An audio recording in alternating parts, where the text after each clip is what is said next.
Salut tout le monde, aujourd'hui je vais vous expliquer comment résoudre le problème sur si votre téléphone ne peut pas être utilisé pour le moment avec l'identifiant Apple. Si vous utilisez un iPhone ou un iPad et que vous essayez de créer un nouvel identifiant Apple ou si vous essayez de vérifier votre numéro de téléphone et votre identifiant Apple, mais que vous rencontrez une erreur de liste indiquant que votre numéro de téléphone ne peut pas être utilisé pour le moment, veuillez réessayer plus tard. Voyons donc quelques solutions possibles à ce problème. En gros, cela se produit lorsque le numéro de téléphone que vous essayez d'utiliser est déjà associé à un autre identifiant Apple ou parfois il peut s'agir d'un problème de réseau qui peut être facilement résolu. La toute première chose à faire est de vous assurer que le numéro de téléphone que vous essayez d'utiliser pour vérifier votre identifiant Apple n'est pas associé à un autre identifiant Apple ou s'il est essayé d'utiliser un autre numéro de téléphone ou s'il est associé à aucun compte, vous pouvez facilement résoudre ce problème. Il vous suffit d'ouvrir votre application paramètres ici. Je vous recommande tout d'abord d'essayer de vous connecter avec une connexion réseau la plus forte et la plus stable possible. Ensuite, vous devez vous rendre dans vos paramètres, aller dans Gentle, aller dans Gestion des périphériques VPN, et vous devez juste vous assurer que votre VPN n'est pas connecté. Si vous êtes connecté à un VPN, il vous suffit de vous déconnecter. Après avoir déconnecté le VPN, vous devez revenir en arrière et aller dans la section langue et région. Sélectionnez la région et sélectionnez votre propre région dans laquelle vous vivez.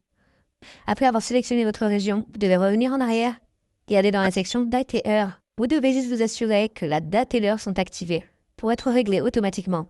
Après avoir à nouveau réglé la date et l'heure, revenez en arrière et aller dans la section mise à jour du logiciel. Et essayez de mettre à jour votre logiciel. Si vous trouvez une mise à jour, ici, essayez simplement de mettre à jour votre logiciel. Après avoir mis à jour le logiciel, revenez en arrière et aller dans la section temps d'écran et aller dans restriction de configurabilité contender. Désactivez toutes les restrictions à partir d'ici. Je revenez en arrière et allez ici. Je vous recommande d'essayer de réinitialiser vos paramètres réseau. Ouvrez votre application par. Allez dans Général. Allez dans Transfert, réinitialiser iPhone. Sélectionnez réinitialiser les paramètres. Saisissez le code d'accès de votre iPhone, puis sélectionnez réinitialiser les paramètres réseau et un message de confirmation apparaîtra. Cela réinitialisera tous vos paramètres réseau. Si vous rencontrez un problème avec les paramètres réseau de votre iPhone, cela corrigera l'étape et vous ne rencontrerez plus le problème. Donc, après avoir réinitialisé vos paramètres réseau, je vous recommande d'essayer de marquer un redémarrage forcé avec votre iPhone pour corriger les problèmes mineurs. Pour ce faire, vous devez appuyer sur les boutons d'augmentation et de diminution du volume. Appuyez ensuite sur le bouton d'alimentation. Et maintenez-le enfoncé, puis attendez que votre téléphone devienne vert et noir. Voilà. Une fois que l'écran est noir, attendez simplement que le logo Apple apparaisse. Et une fois que le logo Apple s'affiche, relâchez simplement le bouton et attendez que votre téléphone redémarre.